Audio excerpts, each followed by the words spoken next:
a hacer algunos comentarios y para que ustedes conozcan un poco, ¿no?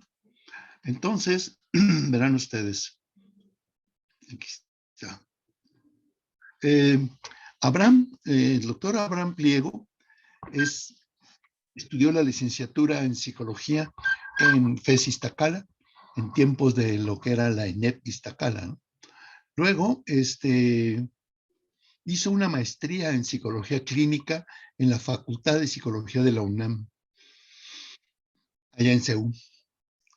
Y posteriormente hizo un doctorado en psicología social en la UAM Xochimilco. Entonces, esos son como sus tres niveles de avance, ¿no? En el conocimiento psicológico. Luego hizo estudios de psicoanálisis desde principios de los años 80.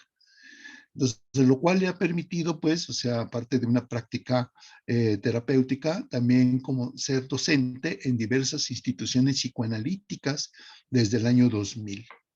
Su práctica clínica, por ejemplo, la tiene desde 1987, pero nunca ha dejado de lado la docencia. Ha sido docente en psicología en la FES Iztacala, en la carrera de psicología, pues, y en el ámbito educativo desde 1977, año en que pues prácticamente entramos juntos y siempre hemos tenido oportunidad de trabajar juntos en diferentes cosas hasta que, bueno, ya cada quien, así pasa, toma su rumbo, ¿no? Cada quien.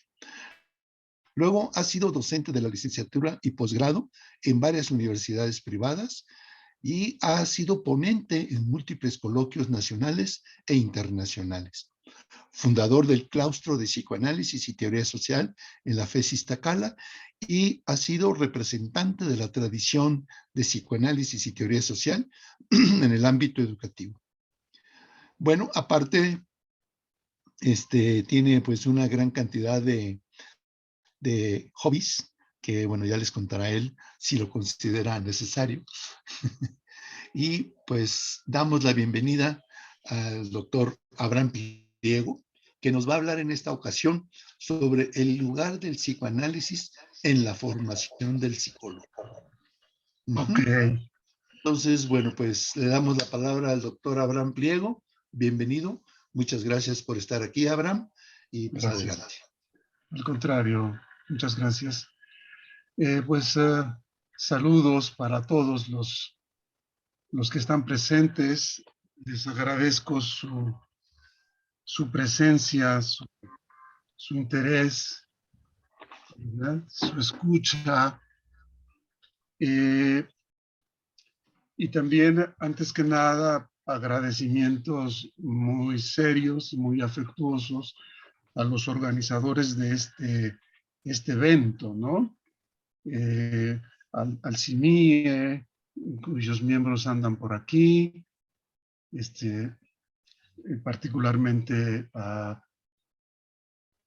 mi colega y gran amigo, el doctor Miguel Ángel Martínez, a Ana Elena del Bosque, en fin, y los amigos que andan por acá. Creo que es interesante, es importante reconocer esta labor de difusión de las tradiciones que componen al plan de estudios. Tanto que decir al respecto sobre la historia del diseño curricular en Iztacala, pero bueno, nos tenemos que centrar en algo. A diferencia de otros años donde se han hecho eso que se llamaba ferias de tradiciones, que no eran más que tianguis de ofertas del saber, ¿no? No faltaba quien presentara tamales y llevaba changuitos, creo también. En fin. Pero muy particularmente el agradecimiento y felicitaciones a los estudiantes que estén acá por su genuino interés de saber, de buscar, de encontrar, de preguntarse por los discursos de la psicología, más allá de los discursos que han recibido a modo de adoctrinamiento académico tendencioso en los primeros semestres de la carrera, por los ámbitos dominantes de la carrera desde su fundación. El psicoanálisis y el trabajo del psicoanalista no se venden, no se difunden, no circulan en el mercado de saberes de la eficiencia, del desarrollo del discurso técnico-científico de nuestros días.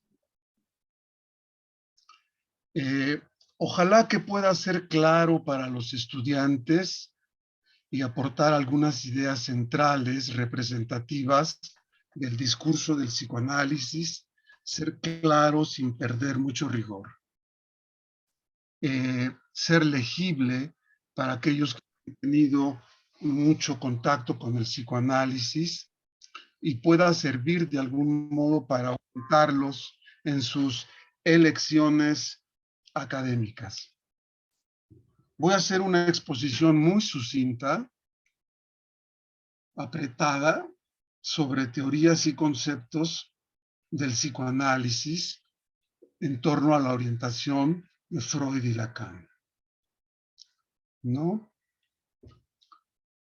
Una disculpa porque no la considero especialmente una conferencia, sino una especie de conversatorio, ¿no? Para un público en general no especializado, ¿no? Sino con la posibilidad de introducir a los oyentes los problemas de la teoría y la práctica analítica en diversos contextos, en este caso particularmente al campo de la educación. El póster que utilizaron para la difusión contiene, como muchos lo saben, una pintura de Remedios Varo que se llama Mujer saliendo del psicoanalista. No me voy a detener en eso, pero es muy interesante. También hubiera querido, pero ya no hubo mucho chance, de utilizar una pintura de René Magritte. Yo la voy a usar en mi exposición. Ya verán en qué punto. Mujer saliendo del psicoanalista y está echando al padre al pozo, deshaciéndose del otro. No es solo el padre, sino mandando al pozo al otro. Le puse como nombre tentativo a esta participación el lugar del psicoanálisis en la formación del psicólogo.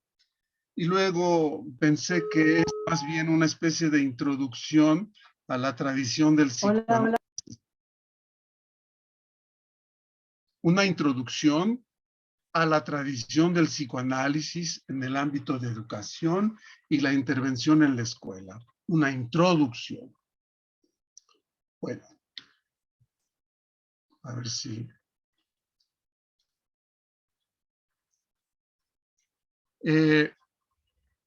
voy a empezar con un par de frases de Lacan que pueden servir perfectamente como las dos ideas estructurales de las que voy a hablar acá. Una se refiere a la singularidad del sujeto en psicoanálisis. Dice Jacques Alain Miller, lo que define al psicoanálisis,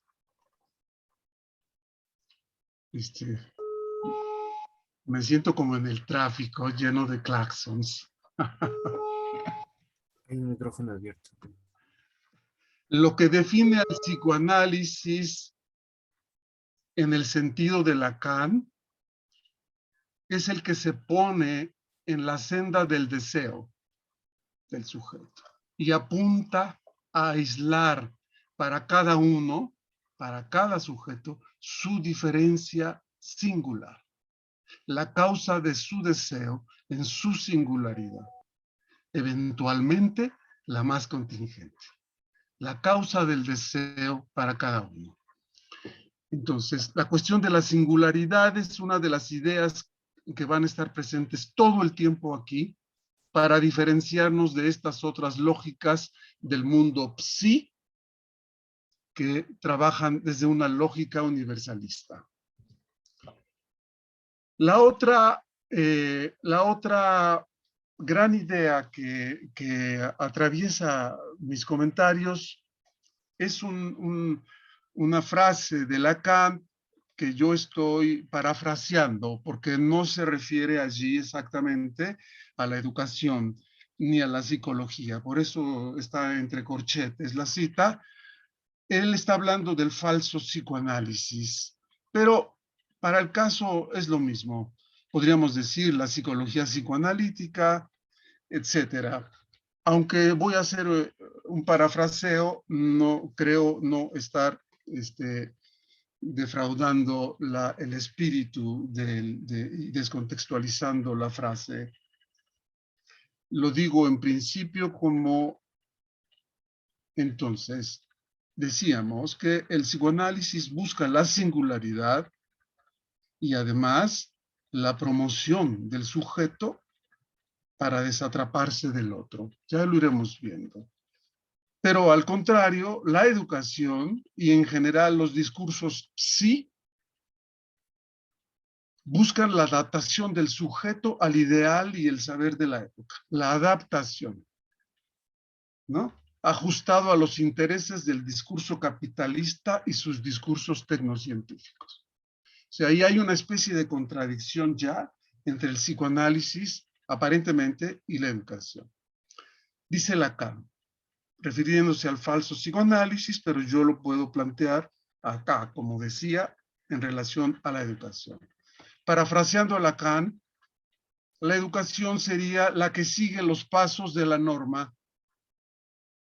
la psicología, las terapéuticas, cuyo objeto es reducir la singularidad en beneficio de un desarrollo que convergería en una madurez constitutiva del ideal de la especie. Entonces, la gran idea que recorre mi exposición gira en torno de eso. ¿De qué estamos hablando? ¿De conductas problema? ¿De problemas de conducta? ¿De desórdenes, desadaptación, etcétera? ¿O de el síntoma en el sujeto? Voy a abordar cinco cosas. Espero ser breve, me va a costar mucho trabajo, pero el primer punto es hablar de las dimensiones del sujeto, las dimensiones estructurantes del sujeto, no de la conducta, sino del sujeto en tanto sujeto estructurado y atravesado por el lenguaje, por las dimensiones del lenguaje, como iremos viendo. Esto es el esquema. El segundo punto, las relaciones entre lo social, la escuela, la transmisión familiar y el sujeto. Me gustaría decirlo de una vez. El psicoanálisis no es familiarismo. Hay un psicoanalista que dice que hay una especie de delirio familiarista, ¿no? Es decir, una explicación recurrente sobre la familia, como si todo se pudiera explicar y se redujera. Y no quiero decir nombres de las disciplinas para que no nos espantemos. El tercer punto, psicoanálisis y educación, sus encuentros y desencuentros. Seré muy breve ahí. En el segundo punto y el tercer punto seré muy breve, porque el desarrollo del primer punto me va a ocupar prácticamente todo.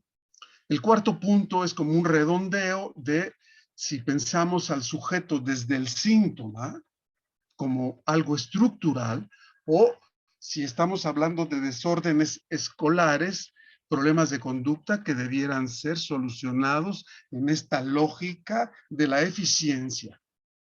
Y por último, algunos planteamientos, algunas ideas sobre los dispositivos posibles de intervención en la escuela orientados desde el psicoanálisis.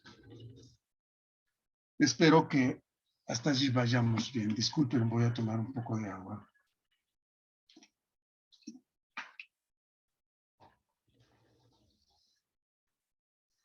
El primer punto entonces sería las dimensiones del sujeto desde el psicoanálisis lacaniano.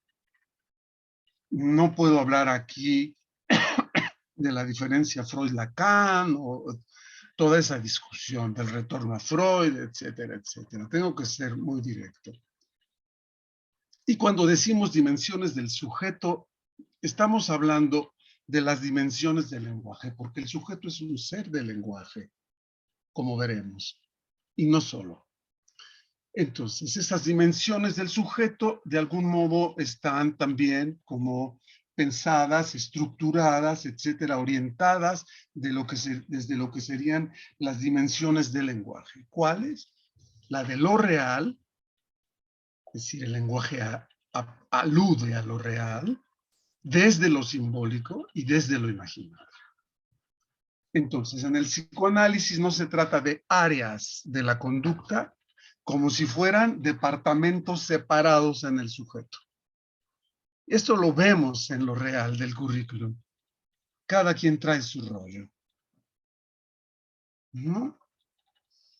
Sino de las dimensiones del lenguaje, del decir, es decir, de la enunciación en el sujeto, desde este lugar enunciativo propio, desde el modo en cómo el sujeto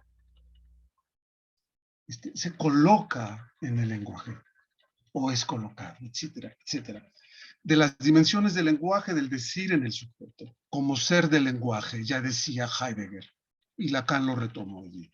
Pero Lacan va a ir más allá, y va a decir sujeto del lenguaje y sujeto del goce. Y va a ir más allá al final de la enseñanza, pero no quiero confundir demasiado, meter tantos asuntos, porque sería después complicado deslindarlo.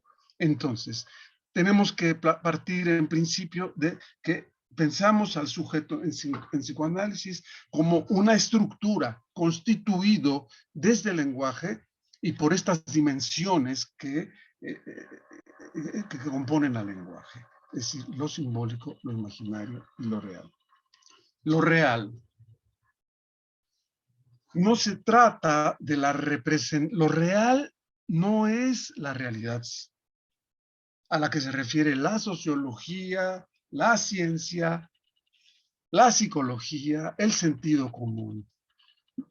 No se trata de la representación del mundo exterior como se piensa desde la filosofía. Esa sería la dimensión de lo simbólico acerca de la realidad exterior, ¿no? Pensar al mundo exterior desde la representación. Eso sería lo simbólico para nosotros acá. Entonces, cuando hablamos de lo real, no nos estamos refiriendo a la realidad, porque la realidad es abordada a través de la representación simbólico imaginaria. Por eso Freud no se refirió a la realidad exterior, sino a la realidad psíquica. Es decir, el sujeto introduce allí algo de lo propio, no de eso que está construido de manera singular en cada uno, a partir de su estructura, su deseo, sus fantasmas, sus síntomas, su goce, su historia, la demanda del otro, la época. Algunas definiciones un poco más directas acerca de lo real. Lo real definido como lo imposible, en el sentido de lo que no puede ser completamente simbolizado en la palabra. ¿Mm? La ciencia piensa también lo real como imposible, pero desde otro lugar, en el sentido de que el conocimiento es infinito. Sí, es infinito, pero precisamente, justamente en la medida en que el saber es infinito, nunca da, nunca da. Es decir, lo simbólico, el discurso, nunca da con lo real. No lo agota. Lo real es lo que vuelve siempre al mismo lugar, dice Lacan, a ese lugar donde el sujeto En tanto piensa, en tanto cogita, en tanto habla, no lo encuentra. ¿No? El sujeto, en tanto ser hablante, a lo real no lo encuentra. Lo real escapa a la captación del pensamiento. Incluso si queremos decir de la realidad. La realidad es a la que nos referimos todos en el sentido común, escapa a la captación del pensamiento. Por eso es como simpático escuchar a los periodistas, ¿verdad? Que hablan de la realidad, etcétera, etcétera. Lo real en el campo del síntoma puede ser caracterizado como el mal encuentro. Los malos encuentros del sujeto que determinan, que, ¿verdad?, inducen ciertos posicionamientos.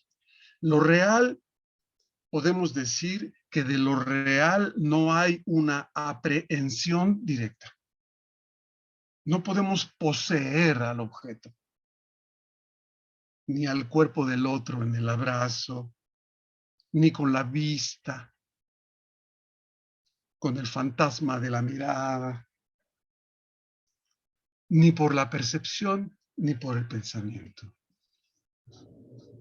Para la psicología, o sea, lo que estoy tratando de plantear es al síntoma como un real, es decir, al síntoma en la educación, ¿no? Hacia allá vamos a ir.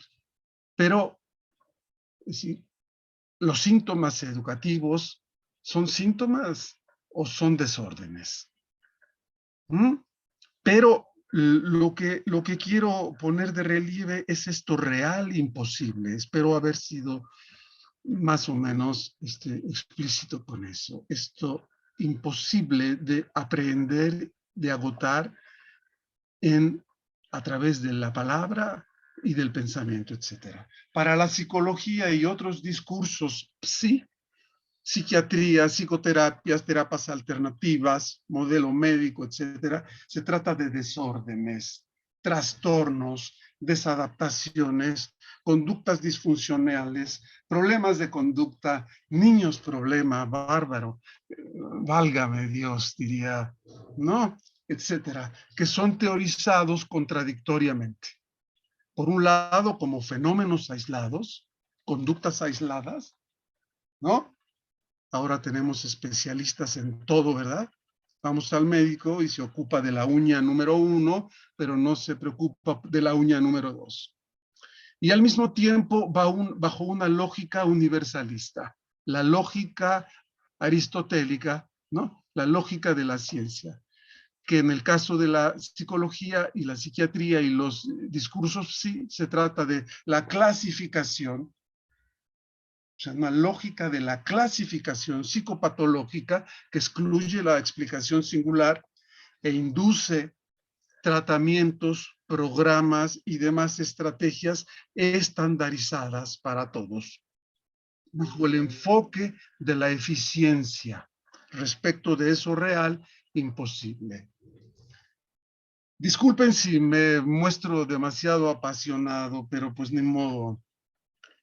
Les agradezco su paciencia.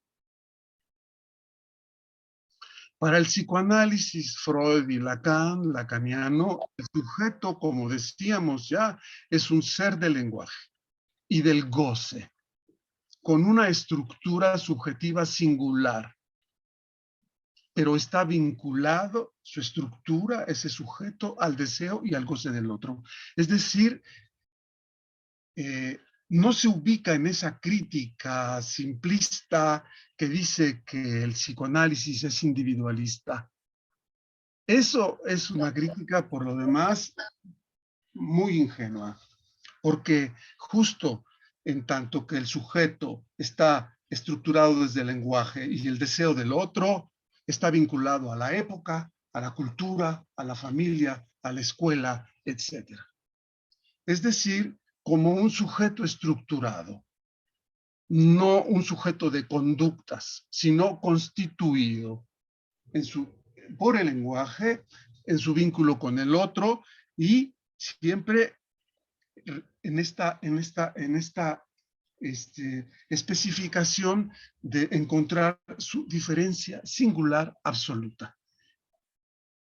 No me puedo extender mucho sobre lo de la diferencia singular absoluta, por ejemplo, al final del análisis, pero, ¿verdad? El síntoma, por tanto, está articulado a una estructura, a la estructura, a las dimensiones del lenguaje, como diría Lacan, a las dit-mansiones, a las mansiones del decir, del dicho, lo real, lo simbólico y lo imaginario, a los goces que se producen en su relación con el otro. El síntoma está vinculado a los goces que se producen en la estructura. No me puedo detener ahí, porque si no puedo confundir a los estudiantes, y que lo dividen, ¿sí?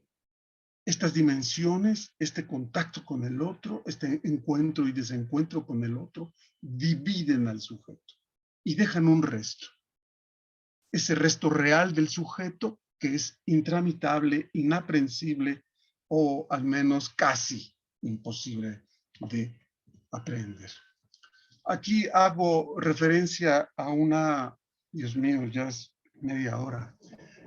Hago referencia a un esquemita que se puede pensar desde la lógica de los conjuntos o si se quiere también desde la topología, pero seré muy directo.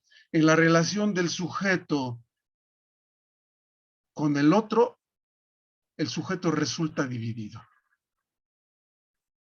El otro del lenguaje, el goce del otro. Hay un resto de real ahí. De modo que el síntoma es un síntoma partener, un síntoma socio, que es un real por su inabordabilidad, su inaprehensión, ¿no? Es un síntoma partener como un real constitutivo en el sujeto, que habita al sujeto y con el que el sujeto goza. Esto es una diferencia fundamental, porque desde los discursos sí parece que de lo que se trata es una disfunción, de un error, de una contingencia, de un efecto del ambiente. No, para el psicoanálisis, en tanto es un síntoma partener, el sujeto también goza. Goza para bien y goza para mal, diría alguien por ahí, como me decía una paciente recientemente, ¿no? Así, en una intuición. Entonces uno hace esas cosas para bien y para mal, ¿verdad? Sí. Ese carácter de real, como hemos dicho, lo hace reacio, impermeable al abordaje desde lo simbólico. El síntoma es lo que no marcha. Por eso estos abordajes sí tienen un carácter contingencial, como fenómenos de apariencia, ¿no? Porque lo consideran un efecto del ambiente, pero no. El síntoma es consustancial a la imposibilidad de lo simbólico sobre lo real. Es decir, en la medida en que el lenguaje no aprende lo real y en tanto el sujeto es un ser de lenguaje, hay un resto allí. Dicho de otra manera, lo podríamos plantear así. Lo real no es del orden de la realidad. Es lo que insiste y no deja de repetirse. Ineliminable por vías de abordajes simbólico-imaginarios, por más eficientistas, cualitativamente perfectos que puedan ser, inclusive. Es decir, lo simbólico y lo imaginario no pueden hacer demasiado respecto de lo real. Esta barra en Lacan de este esquemita, ¿no? Significa que aquí hay un límite, aquí hay una imposibilidad, ¿no?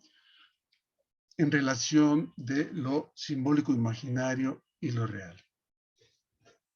Voy a ahora hablar un poco de lo que serían las figuras de lo real, que podemos encontrarlas en la educación, en la familia, etcétera, etcétera.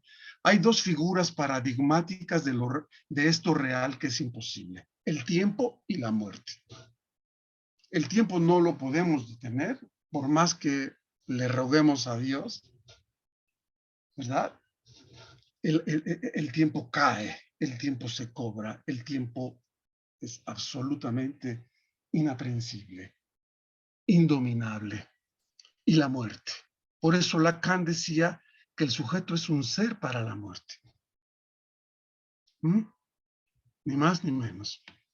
Pero también encontramos el síntoma como real en otros ámbitos. En el ámbito del sujeto, y esto lo voy a desarrollar en los puntos finales, serían, por ejemplo, las fuertes experiencias traumáticas de la infancia.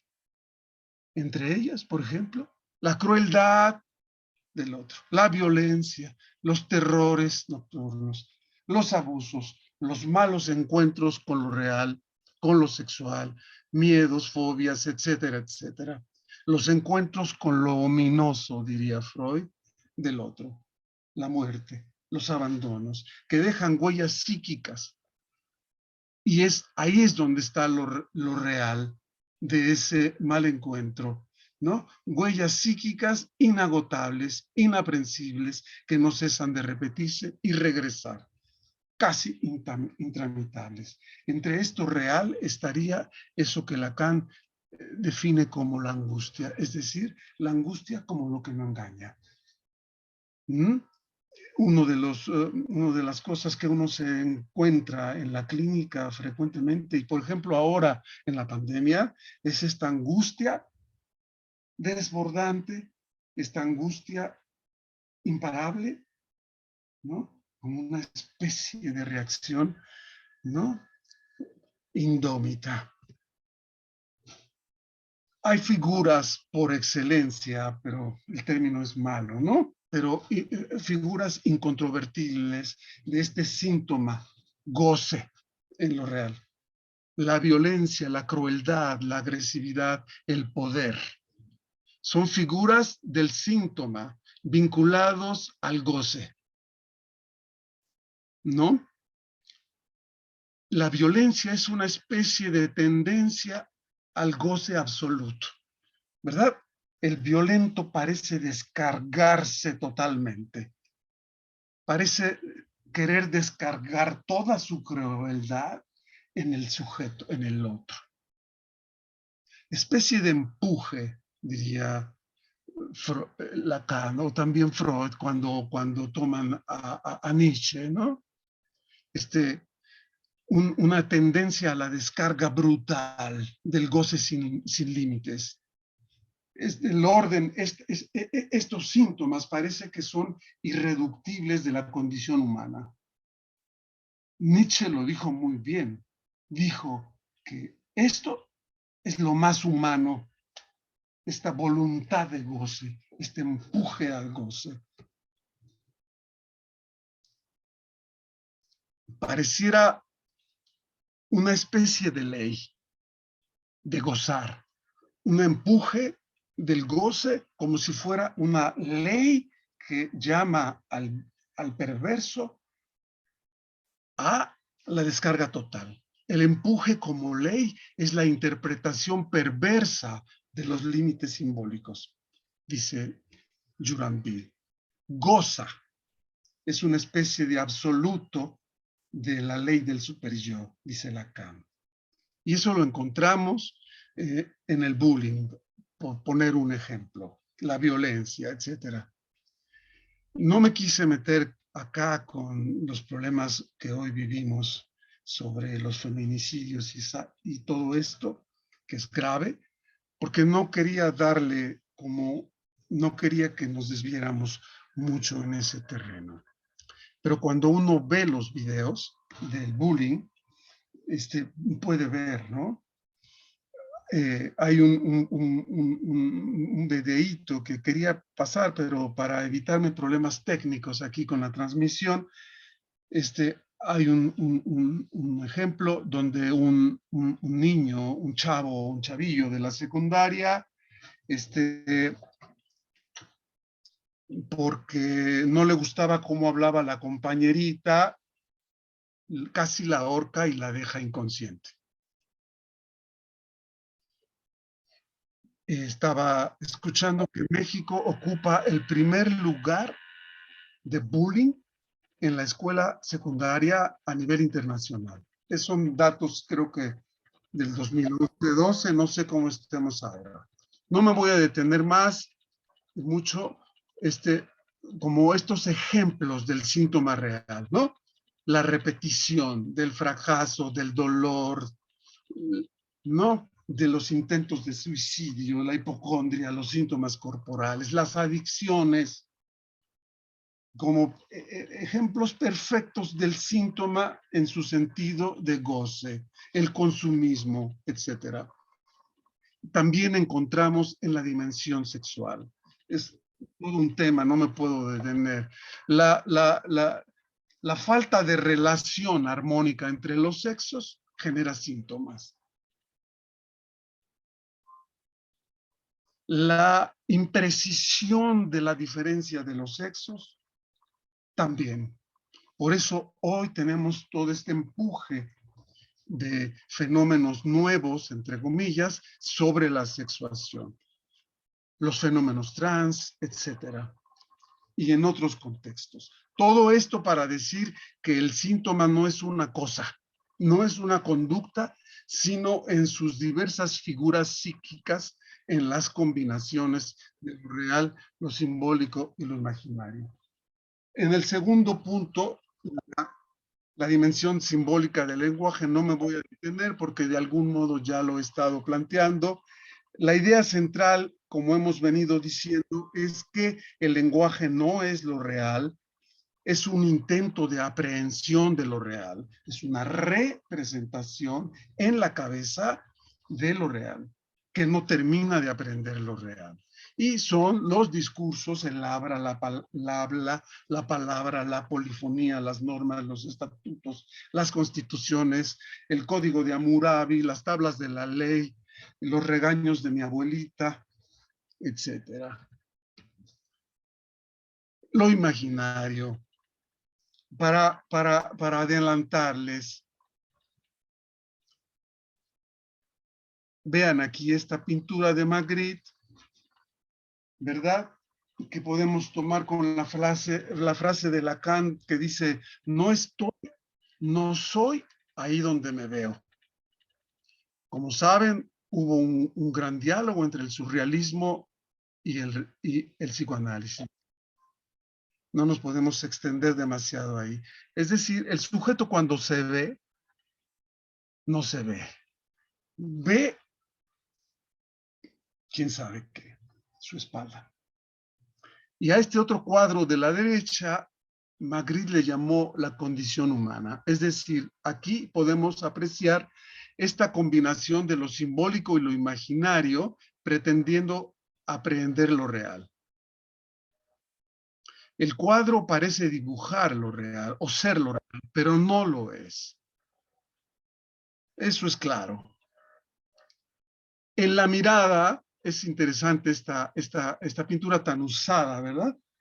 Vean ustedes cómo en el centro de la mirada hay un hoyo negro, hay un hueco, hay un imposible, ¿no? Aquí podríamos poner una roca o en otras pinturas se colocó la imagen de una calavera aquí, es decir, el hueco, la falta, lo imposible de lo imaginario, simbólico.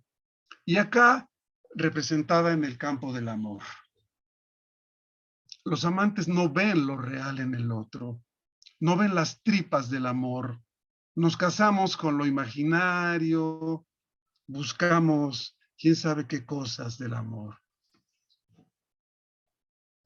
No, aunque el sujeto cree que es amo de sí mismo y de su discurso, porque su narcisismo yoico se lo hace creer, y su yo ideal se dirige en amo, se le escapa lo real del goce. No me voy a detener mucho, porque si no, no voy a llegar hasta el final. Entonces, lo real como lo imposible de resolver, lo que no marcha, es el mito filosófico científico que nos viene desde Aristóteles. y Aquino, ¿no? Tomás de Aquino. Esa pretendida adecuación del intelecto a la cosa, o lo que se llamó también la teoría semántica de la verdad, es decir, esta pretensión de que lo imaginario y lo simbólico darían cuenta de lo real. No hay adecuación, porque el significante no es el objeto. He machacado demasiado esto, pero quiero que quede muy claro para los estudiantes. La problematicidad de lo real del síntoma, su irreductibilidad, no es un defecto, una contingencia, un accidente, un error, sino lo inherente al sujeto.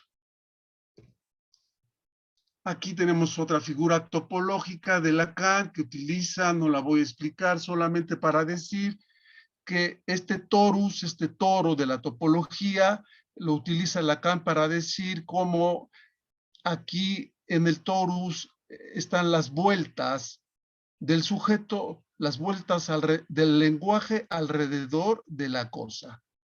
Aquí está el agujero, ¿verdad? La conducta es un semblante de real, no es una cosa, no es lo real, es un fenómeno de apariencia. La conducta conduce, porta, comporta, no es pura, no es indivisible, no está fuera ni separada del lenguaje, remite al lenguaje, a otros significantes. Se me ocurrió decir que la conducta es conducta significante. Voy a decir poco sobre el segundo punto de la relación entre el sujeto, la historia familiar, la escuela, etcétera, lo social. Hay una relación de continuidad inquebrantable entre estos elementos, al modo de una banda de Moebius, ¿verdad? Una relación de extimidad, donde lo ajeno se vuelve íntimo. No es no se puede pensar desde esta figura ingenua que se utiliza en psicología y en casi todos los discursos, donde lo social está fuera y el sujeto está dentro. Lacan recurre a la topología, recurre a la lingüística, recurre a la filosofía, recurre a diferentes disciplinas para tratar de construir modelos que dieran cuenta de lo real. No son pastelitos estadísticos. ¿Ah? No son llaves que subsumen algo. Son intenciones de representar lo real, etc. No hay una determinación unívoca de lo social, del ambiente, sobre el sujeto. No, el sujeto no es un efecto del ambiente, ni en el sentido sociocultural, ni en el sentido conductista, ni en ningún sentido. No hay el ambiente a menos de reducir al sujeto a lo biológico. Se trata de la inmixción de los discursos y de lo real sobre el sujeto. No hay el individuo abstracto. No hay armonía recíproca entre el sujeto. Hay una armadura sintomática respecto del otro en el sujeto. Las leyes de la conducta son ajenas epistemológicamente a lo real del goce. La locura y la perversión son dos ejemplos perfectos para contradecir esa pretensión de reducir lo real.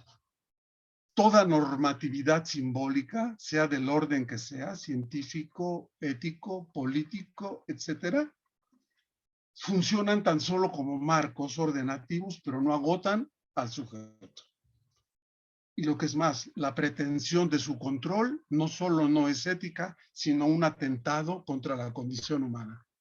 Ahí tenemos la banda de Moebius en la relación del sujeto y el otro del lenguaje. Es otra manera de representarnos lo anterior, ¿verdad? Y aquí está la torsión, pero la torsión está en cualquier lado. Es decir, no hay ruptura entre el sujeto y el otro, pero no es una determinación unívoca, ni tampoco es dialéctica. En todo caso, diríamos que es una dialéctica fantasmática. En fin, el niño es objeto de diferentes transmisiones, la transmisión familiar y el legado cultural, sobre todo a partir y que se dan cita en la escuela, pero estas transmisiones no son complementarias. Incluso hay conflictos entre estas transmisiones. En la actualidad hay un gran conflicto entre la escuela, lo social y lo familiar, debido al goce inmediato promovido por el discurso capitalista, al goce inmediatista, y de todo lo que produce el discurso capitalista, y la hipertecnologización de la infancia, la juventud y la sociedad, ¿no? Sí. El discurso tecnocientífico ha pervertido la subjetividad. Algunos lo consideran como avance. Será avance para la ciencia, pero para el sujeto.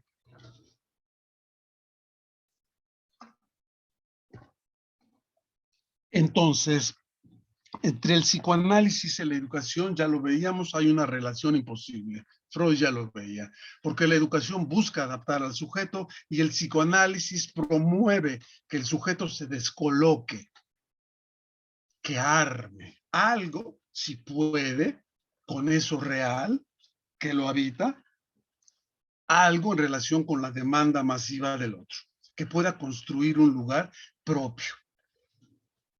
Casi termino.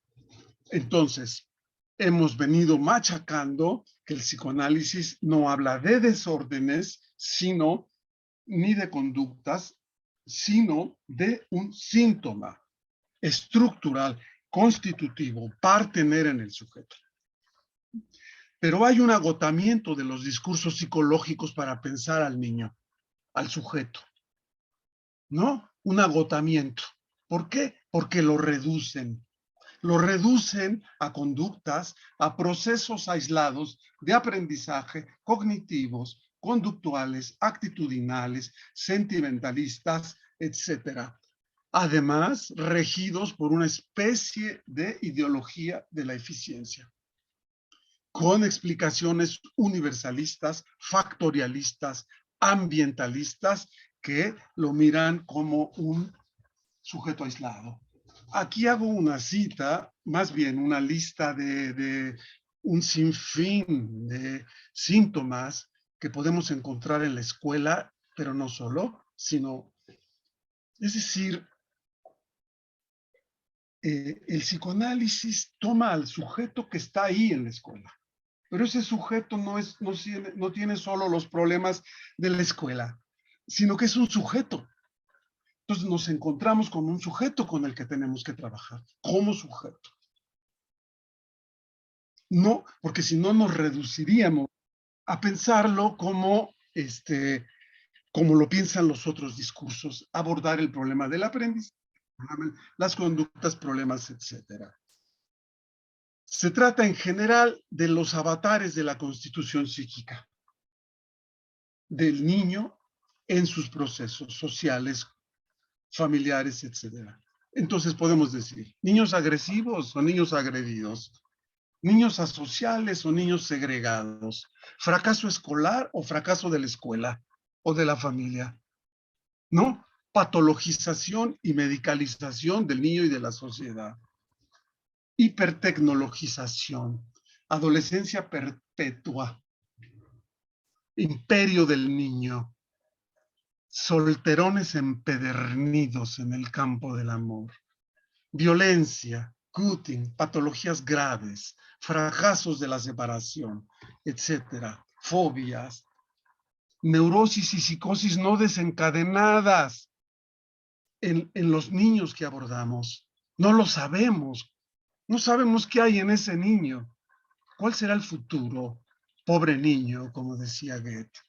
La latencia como las primeras manifestaciones sintomáticas del sujeto. La pubertad y los problemas de la sexuación, sus primeros encuentros, la adolescencia y la sexuación, etcétera. Y para finalizar, disculpen tanta verborrea,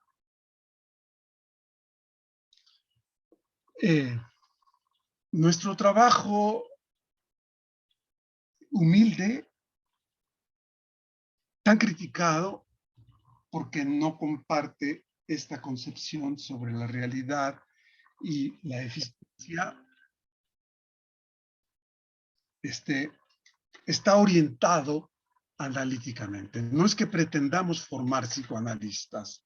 No, no. ¿Verdad? Uno se la pasa leyendo durante décadas para tratar de entender cada día un poco más. Es un trabajo con una orientación hacia la lógica estructural del síntoma. El diagnóstico, la derivación y la intervención tienen una orientación, si se puede decir, clínico-educativa. O bueno, humildemente, psicoeducativa, pero con todas estas consideraciones que hemos hecho. Partimos de dispositivos de escucha, como encuentros orientados, entrevistas, diálogos, etc. Dispositivos de juego, diagnóstico, juego elaborativo, juego recreativo, dispositivos de arte, pintura, dibujo, teatro, expresión literaria, talleres vivenciales, elaborativos, culturales, recreativos, entrevistas con padres, maestros, talleres y organización de eventos con la comunidad escolar. Bueno, pues hasta ahí le dejo. Déjenme cerrar esta cosa. Como le abro aquí, dejar de compartir pantalla. Ahí está, ya. Ya, ahí estoy. Bueno, gracias. Disculpen toda esta cosa.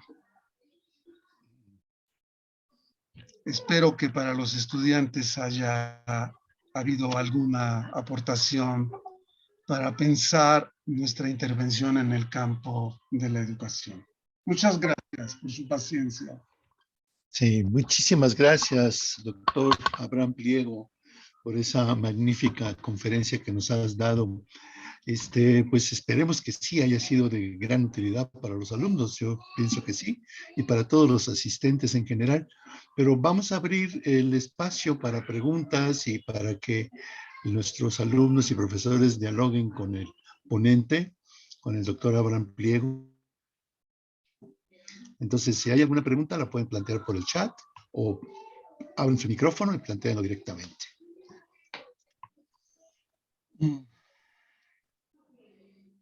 Vamos a ver. A ver, voy a abrir el chat. Sí. Bueno, ya Ángel Escano levantó la manita. Ahí la tiene. Adelante, Ángeles, por favor. Bueno, pues escucharte me parece como muy interesante. Agradezco mucho la conferencia y la invitación a lo que nos participas. Creo que al escucharte me parece que recuerdo como la incursión de mi propia formación en esto de lo psicológico y de tratar también de ver lo educativo desde una mirada clínica y psicoanalítica, cuestión como muy difícil, como tú la planteas, ¿no? Parece que se convierte justo en una materia marginal a las que yo estaba acostumbrada a dar, no sé si por fortuna, o por desgracia, ¿no? Que nos pone como en un lugar difícil. Y bueno, eso es justamente lo que me interesaría preguntarte, ¿no? Porque tú de lo que hablas es justamente, y me parece muy interesante, que hablas de esta, a pesar de lo imposible, de una intervención en el campo de lo educativo, ¿no? Pareciera ser como partes de esto, que ya Freud lo señalaba, de la imposibilidad del trabajo psicoanalítico en lo educativo, y sin embargo, ustedes se aproximan a eso, ¿no? ¿Cómo es que lo viven los estudiantes? Creo que esa es mi primera pregunta, porque es un discurso difícil, ¿no? Difícil de entender, de apropiarse. Y bueno, además de esto, pues se arriesgan a que ellos hagan una intervención. Y bueno, pues eso es lo que me llama mucho la atención, ¿no? ¿Cómo es que lo logran? ¿Cómo es que, qué problemas se enfrentan? Porque, bueno, luchan contra corriente, me parece. Y Y bueno, creo cuando te escucho que es como también el paso que yo he tenido, ¿no? De tratar de hacer incluso un trabajo de intervención con los alumnos en el aspecto psicopedagógico desde una mirada. A lo mejor yo tampoco me atrevo a decir que hago pues psicoanálisis, como tú dices, yo no me atrevo o no pretendemos formar psicoanalistas, pero que uno no deja de ver ya las cosas desde este punto de vista, ¿no? Y bueno, pues esa es la pregunta, ¿cómo le han hecho? ¿Qué problemas han enfrentado y cuál ha sido la reacción de los alumnos? A lo mejor qué resultados han tenido, cómo lo viven ellos, ¿no? Ya. Muchas gracias, Ángeles. Qué No, placer, gracias a ti. qué honor de escucharte y de tu pregunta tan interesante, porque realmente tu pregunta, y así como veo algún otro comentario en el chat, pues da en lo real de la dificultad del abordaje del sujeto. Es decir, nos enfrentamos a esto real que el discurso científico pretende pasar por alto. Sí. ¿Sí? El discurso científico, como decía Lacan respecto de Kant, omite lo patológico. ¿Sí? Como si el sujeto fuera solamente una máquina de respuestas intelectuales. Por eso, ¿verdad? Como si fuera una máquina de la razón pura. La crítica que Lacan le hace a Kant es justamente esa, que deja de lado lo patológico. El discurso científico deja de lado esta imposibilidad de lo real y se coloca en un lugar verdaderamente de lo imaginario, en una pretensión imaginario-simbólica respecto de lo real. Entonces, eso real es cuasi ineliminable, cuasi inabordable para todos. Aunque hagamos grandes programas con una mirada de tipo funcionalista, cuantitativista o incluso cualitativa, humanista, lo problemático de lo real está ahí. Entonces la pregunta es para todos. Creer que hacemos algo con eso estaría por verse. Nosotros somos humildes frente a lo real. ¿Cómo lo vivimos? Como una pregunta, como un reto, como una invitación, como una angustia, ¿no? El problema de la intervención de nuestra no es solo nuestra, creo que es un problema del que adolece el currículum.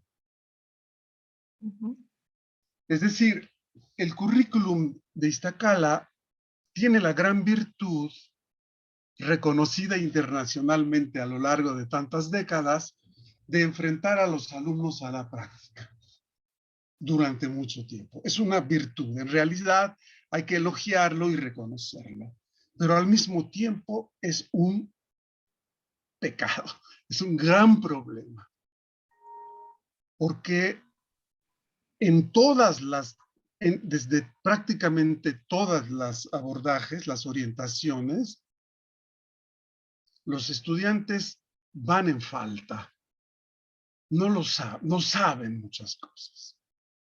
Hay abordajes ingenuos, no porque hagamos grandes programas de abordaje significa que estamos resolviendo lo real. Entonces, el psicoanálisis, la orientación analítica no está exenta de esta dificultad del currículum, ¿verdad? Cuanto y más que el psicoanálisis es un saber muy complejo y muy extenso. Entonces, hacemos lo que podemos, como lo hace todo mundo, de algún modo. Para ser honestos, tendríamos que ser honestos, éticamente. Porque, claro que hay pretensiones científicas de abordaje, pero eso no significa que realmente haya una reducción de lo real, de eso que se pretende abordar.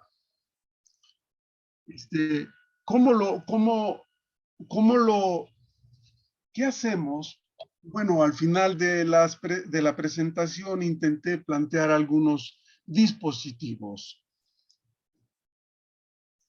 En el modo como yo me aproximo a las escuelas y que de ningún modo puede ser un modelo,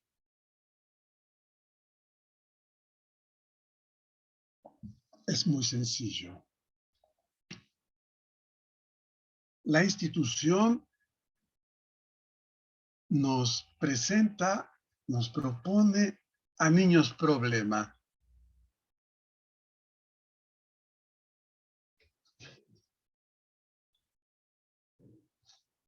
¿Cuál podría ser como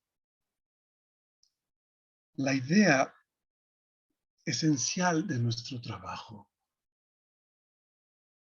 Que el niño, que el sujeto se descoloque respecto del lugar en el que ha sido colocado por el discurso institucional o familiar, social, psicopatológico, médico, ¿no? Que el sujeto se pregunte, eso es bastante, que el sujeto ponga en cuestionamiento al otro. Estamos enfermos del otro. Estamos enfermos de lo real, dice Lacan, de lo real de la demanda del otro, de lo real del goce del otro.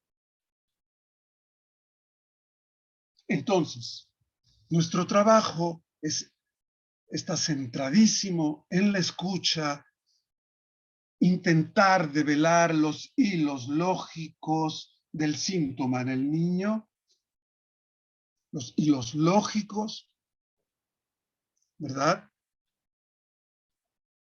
Para encontrar esta suerte de lógica propia del síntoma del niño y confrontado a su situación contingente de la demanda del otro. Estamos enfermos de habernos adaptado, de haber hecho síntoma respecto de la demanda del otro. Eso es el sujeto. El sujeto se identifica, diría Lacan, con el significante amo que le viene del otro. El sujeto termina identificado y construye su existencia a partir de ese significante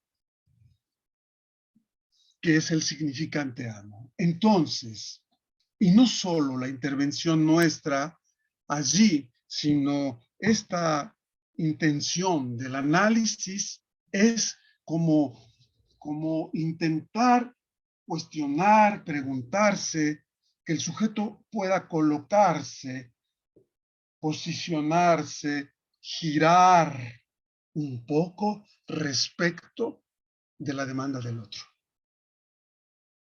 No es que hagamos intervenciones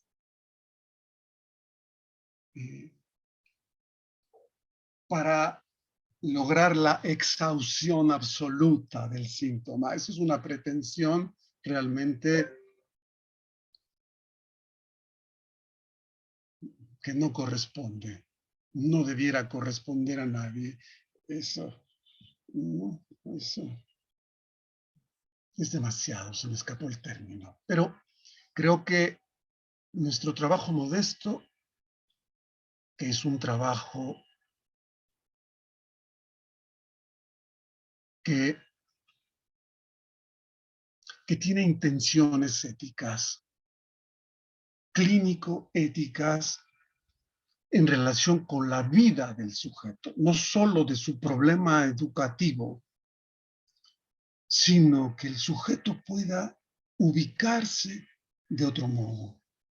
El análisis lo que intenta construir, como diría Lacan al final de de su enseñanza, sería construir un artificio,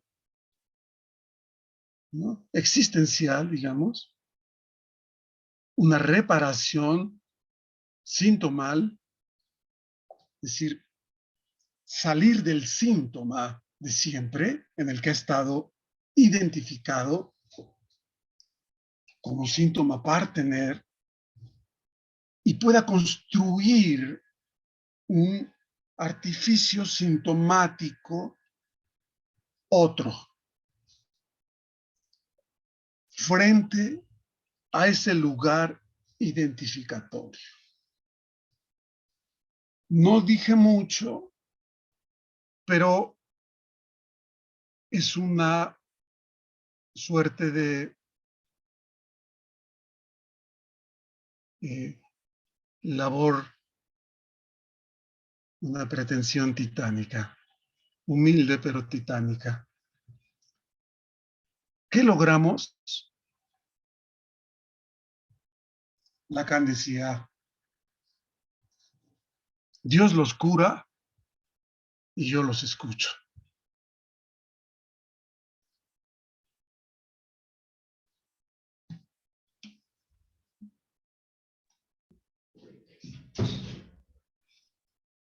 Y no sé si está por aquí Ángel Escano, porque se me hace que le falló su micrófono, video, no sé. Pero bueno, muchas gracias por tu respuesta, Abraham. ¿Hay una pregunta por ahí más, Josué? Sí, el invitado Carlos Mondragón pregunta, ¿podrías ampliar un poco sobre el trabajo que realizan en las prácticas que realizan en escuelas con esta orientación? Bueno, creo que la respuesta que acabo de dar va en esa pregunta. esa pregunta, ¿verdad? Acabo de abordar de algún modo. Con estos dispositivos, ¿no? Con estos dispositivos de escucha, se dice fácil, pero tienen una intención, digamos,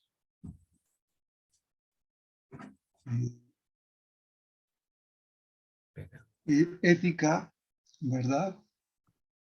Que intenta promover, construir en el sujeto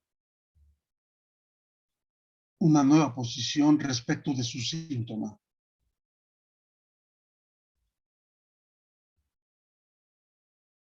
Por eso, de algún modo, también convocamos a los maestros, a los padres de familia, para intentar construir una pequeña red para incidir ahí.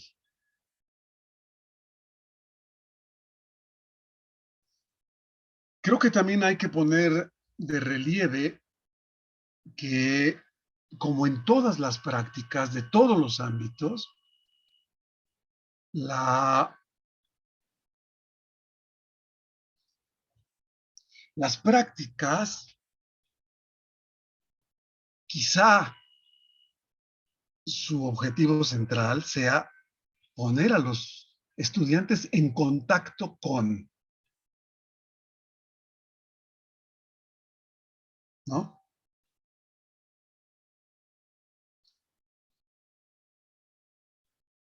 Porque pretender mucho al respecto creo que es ingenuo.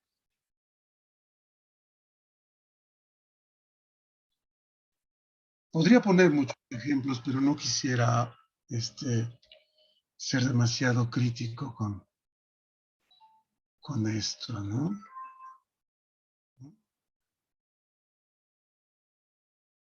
Muchas gracias. Pero, por ejemplo, podría decir que desde muchas otras tradiciones llevan a los estudiantes a dar talleres. Y los psicólogos lo que hacen es como repetir información.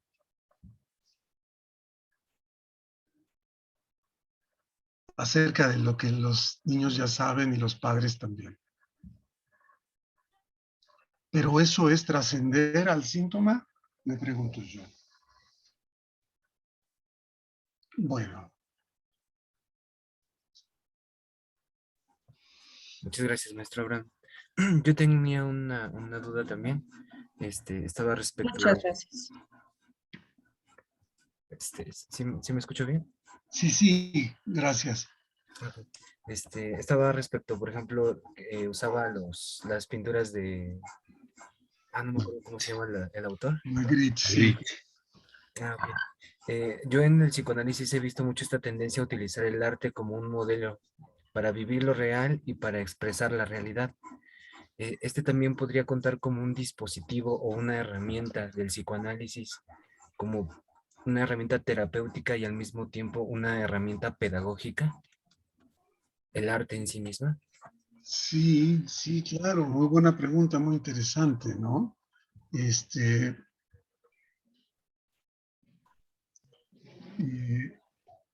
El arte se nos adelanta, la poesía, la literatura, ¿no? Los escritores, el artista tiene una suerte de intuición en relación con lo real, ¿no? O sea, se adelantan de algún modo, escriben, plasman las tramas de la problematicidad existencial del sujeto, ¿no? Sí, una novela, una película, una pintura, Dalí, por ejemplo, u otros surrealistas, etcétera, otras tendencias, parece que lo que nos muestran es lo real. Entonces, el artista no es que se pueda explicar teóricamente, psicoanalíticamente, los procesos que están allí, pero tiene una capacidad intuitiva muy aguda como para mostrarlos, ¿no? Como cuando se construyen los personajes, ¿verdad? Es como construir una red de modos de expresión, modos existenciales del sujeto. Y el arte no es digamos, el artista no propone una solución. El artista propone un modo de ver. Entonces, nosotros podemos utilizar el arte como un modo de elaboración. Es decir, en la medida en que el sujeto puede expresar en el juego, en la vivencia, en la pintura, en la elaboración de textos, ¿no? Ha habido semestres muy interesantes porque ha habido luego muchos estudiantes muy interesantes, ¿verdad? Que han hecho cosas espectaculares. Por ejemplo, alguna vez, una estudiante, Sandra, que trabajaba en penitenciarías desde el cuento, desde la poesía, desde el teatro. Entonces, en la escuela organizó un grupo de poesía y los niños hacían sus poesías. Entonces, el arte como un modo de aproximación a lo real y como una posible elaboración del síntoma. ¿No? No es que sea la solución, es una pregunta, es una invitación al sujeto, a una pregunta genuina, profunda al sujeto sobre su condición. Algo así. Muchas gracias, maestro Abraham. Muy bien, gracias, Abraham. Vamos a ver si hay alguna otra preguntita por allí. Pero mientras tanto, te quería comentar algo y preguntar algo a la vez, que es como una especie de provocación, y es un tema que ya hemos comentado antes, ¿no? Si tú dices que luego es muy difícil de aprender lo real, ¿no? A través del pensamiento y a través del lenguaje, ¿no? Entonces, cuando un sujeto narra su experiencia o narra sus sueños o narra sus deseos, está utilizando el lenguaje.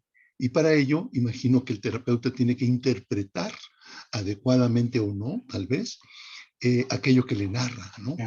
Entonces, ¿qué es lo que realmente está interpretando uno del otro?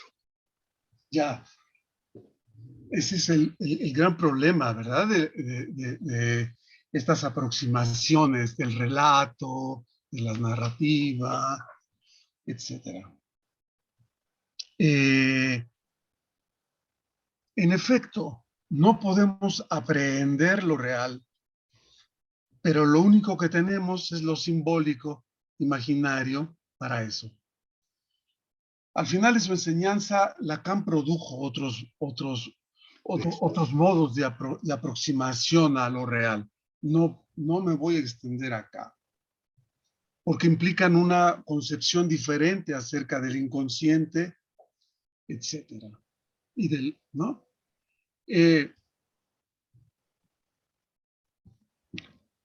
Si te puedo contestar muy brevemente, es que cualquier planteamiento que el sujeto hace, de algún modo, es sujeto de análisis.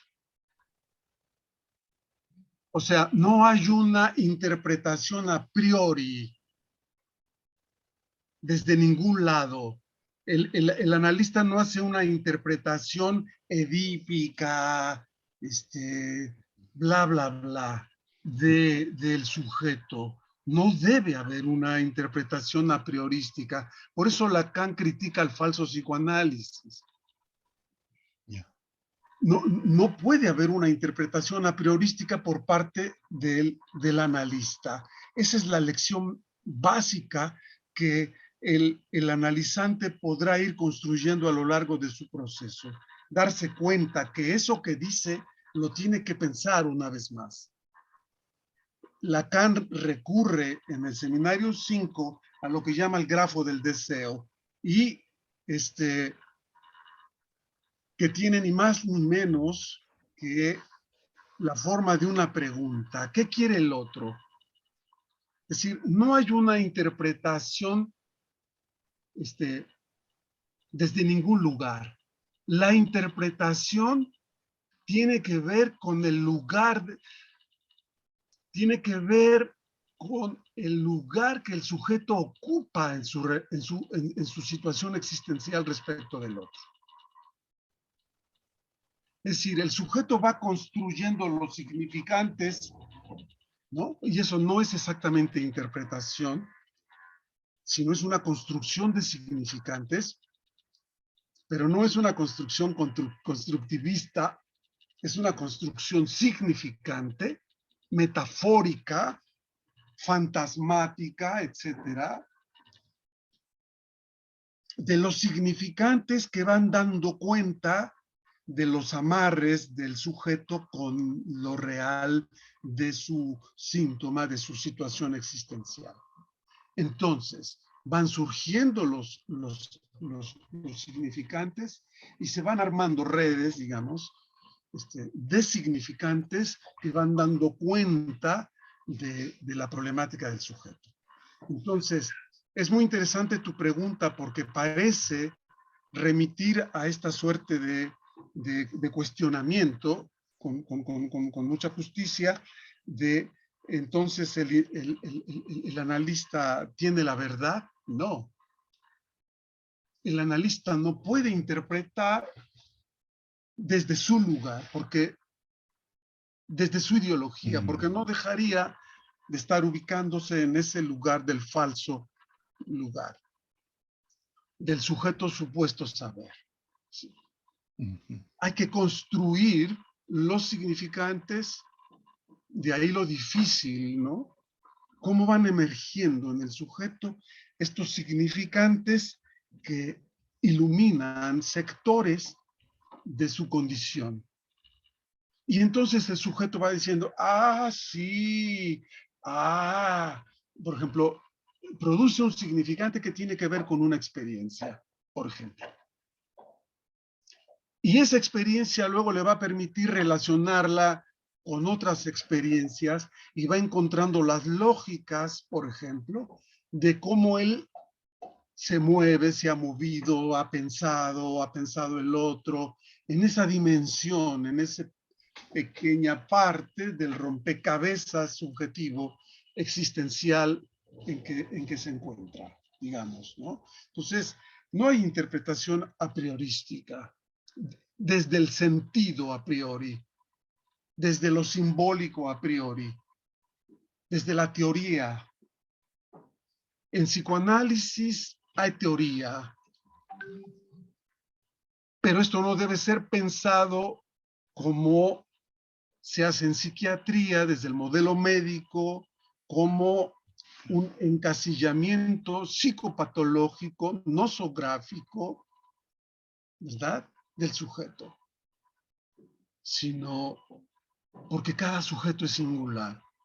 Por eso el énfasis en lo singular expresado también allí en la construcción significante, porque el modo en cómo el sujeto armó su síntoma es singular. Por tanto, hay que construir la red significante, si se puede decir así. Lacan le llamó el SEM para decir, es un neologismo que reúne el S1 del que hablaba yo al principio, este significante amo de la estructura subjetiva, y en francés SEM también es una homofonía con el término enjambre. Entonces, el sujeto va construyendo un enjambre significante en torno del síntoma, de su existencia sintomática.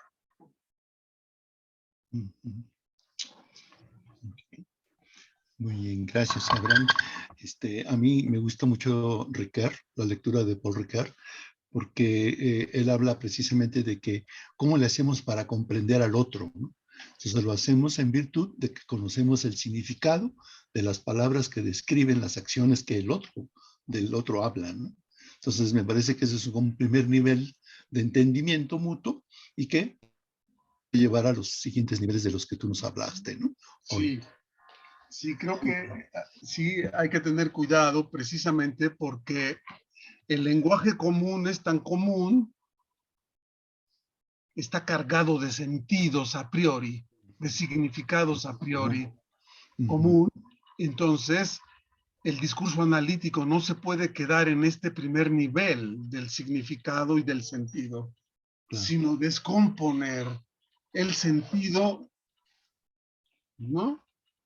Los sentidos del sentido, los sentidos singulares de los sentidos del significado común. Porque si no, nos atoramos en una lógica del sentido común.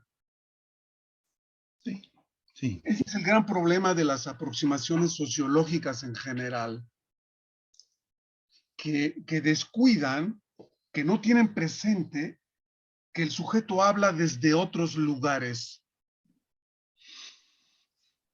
Entonces, cuando se intenta enmarcar a un sujeto en un proyecto social, institucional, no se agota, se lo ubica tipológicamente. Sí, en el psicoanálisis hay tipologías en el sentido de que hay estructuras existenciales, ¿no? Neurosis, psicosis, etcétera, o clínicas, en fin. Pero no nos quedamos allí, no te puedes quedar ahí porque sería hacer falso psicoanálisis, sería hacer psicopatología, sería hacer psiquiatría, sería hacer sociología, para eso no hay que ir al psicoanálisis porque nuestra abuelita y nuestra tía lo comprende todo. Ok, sí, esa tendencia a las clasificaciones, ¿no? Que es más bien como una influencia positivista. Como que por ahí empezáramos a obtener el conocimiento científico, ¿no? O sea, hay que hacer clasificaciones como se hace en la biología, como en la psicología, como en muchas disciplinas, ¿no? Pues muy bien, muy bien. Bueno, pues sigue abierto el micrófono. Damos un minuto más para ver si hay alguna pregunta, si han mandado alguna pregunta por el chat. Y si no, pues ya estaremos terminando aquí con la excelente conferencia que nos ha dado hoy el doctor Abraham Pliego. Me gustaría decir un comentario final para los estudiantes. Sí, sí. Solo en el sentido de que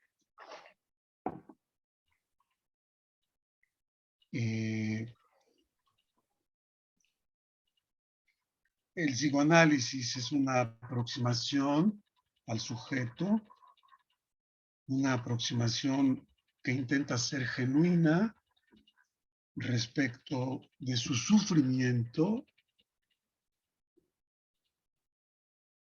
de lo real de su sufrimiento, que puede estar puesto en el campo de lo educativo o en el campo de la familia o en el campo de lo social.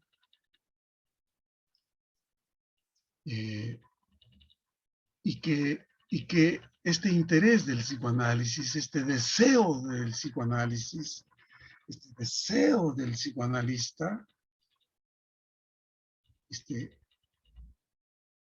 les sirva a ellos como un motivo de saber, como se dice ahora, inspiracionista.